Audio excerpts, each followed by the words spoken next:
पूछिए, क्या हो अगर हम जब चाहें जहां चाहें बारिश करा सकें, सूखे से जूझ रहे इलाकों को पानी दे सकें। सुनने में ये किसी साइंस फिक्शन फिल्म जैसा लगता है ना? पर ये कोई कल्पना नहीं है। ये एक हकीकत है जिसे हम कहते हैं कृत्रिम बारिश या आर्टिफिशियल रेन। चलिए आज इसके पीछे के विज्ञान को समझते हैं। आज दुनिया के कई हिस्से भयंकर सूखे और पानी की कमी से परेशान हैं। ये एक बहुत बड़ी प्रॉब्लम बनती जा रही है और इसी चुनौती से निपटने के लिए वैज्ञानिक मौसम को कंट्रोल करने की तकनीकों पर काम कर रहे हैं। कृत्रिम बारिश इसी कोशिश में एक बहुत बड़ा कदम है। तो सबसे बड़ा सवाल यही है, क्या हम इंसान सच में बारिश बना सकते हैं? तो इसका जवाब है जी हां, बिल्कुल। और ये तकनीक उतनी ही दिलचस्प है जितना सुनने में लगता है। सबसे पहले तो ये समझना जरूरी है कि हमें मौसम में इस तरह का दखल देने की जरूरत ही क्यों पड़ रही है। इसका सीधा सा जवाब छिपा है पानी की बढ़ती कमी और सूखे के गहरे संकट में। इस पूरी प्रक्रिया का एक साइंटिफिक नाम है क्लाउड सीडिंग। देखिए, जैसे खेत में बीज बोने से फसल उगती है, कुछ वैसा ही है। यहां हम बादलों में कुछ खास तरह के बीज डालते हैं ताकि वो बरस पड़ें। ये कोई जादू नहीं, बल्कि प्योर साइंस है। तो सवाल यह है कि ये क्लाउड सीडिंग आखिर काम कैसे करती है।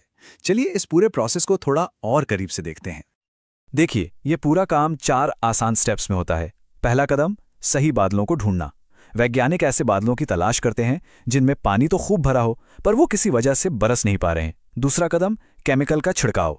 फिर हवाई जहाज या जमीन पर लगे जनरेटर से इन बादलों पर एक खास केमिकल छिड़का जाता है जिसे सीडिंग एजेंट कहते हैं। तीसरा कदम, क्रिस्टल्स का बनना। ये केमिकल एक चुंबक की तरह काम करता है।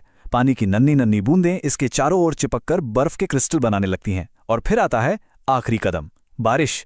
जब ये क्रिस्टल बड़े और भारी हो जाते हैं तो वो बारिश या बर्फ बनकर जमीन पर गिरने लगते हैं। तो ये जादुई बीज या सीडिंग एजेंट आखिर हैं क्या चीज? चलिए अब ये जानते हैं कि क्लाउड सीडिंग में किन केमिकल्स का इस्तेमाल होता है। इसमें सबसे आम केमिकल है सिल्वर आयोडाइड। अब इसकी खासियत क्या है? इसकी बनावट, इसका जो क्रिस्टल स्ट्रक्चर है वो हूबहू बर्फ के क्रिस्टल जैसा होता है। इसी वजह से पानी की बूंदें इससे बहुत आसानी से जुड़ जाती हैं और जमना शुरू कर देती हैं। दूसरा पदार्थ है ड्राई आइस, जो कि असल में ठोस कार्बन डाइऑक्साइड होती है। ये जबरदस्त ठंडी होती है, मतलब -40 डिग्री सेल्सियस से भी ज्यादा ठंडा।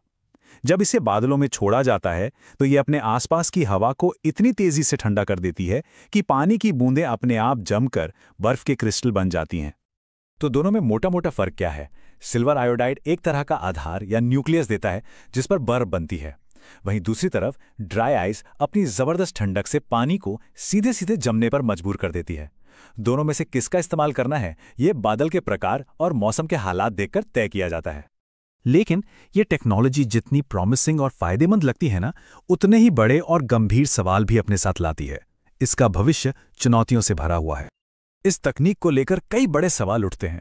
पहला तो ये कि ये कितनी असरदार है, इस पर वैज्ञानिक अभी भी पूरी तरह से एकमत नहीं है। दूसरा, क्या सिल्वर आयोडाइड जैसे केमिकल्स का हमारे पर्यावरण पर लंबे समय में कोई बुरा असर पड़ सकता है? और शायद सबसे बड़ा और नैतिक सवाल, अगर हम एक जगह जबरदस्ती बारिश कराते हैं तो क्या हम किसी और इलाके के हिस्से की बारिश चुरा रहे हैं? आखिर इस बारिश का असली मालिक कौन है? इन सवालों के बावजूद सूखे से लड़ने और हवा के प्रदूषण को कम करने की इसकी जो क्षमता है वो इसे एक बहुत जरूरी तकनीक बनाती है। तो मौसम को कंट्रोल करने की ये जो ताकत इंसान के हाथ लगी है, ये हमारे लिए एक बहुत बड़ा मौका है या एक बहुत बड़ी चुनौती? इसका जवाब इस बात पर निर्भर करेगा कि हम इस टेक्नोलॉजी का इस्तेमाल कितनी समझदारी और कितनी जिम्मेदारी से करते हैं। ये एक ऐसा सवाल है जिस पर हम सबको सोचने की जरूरत है।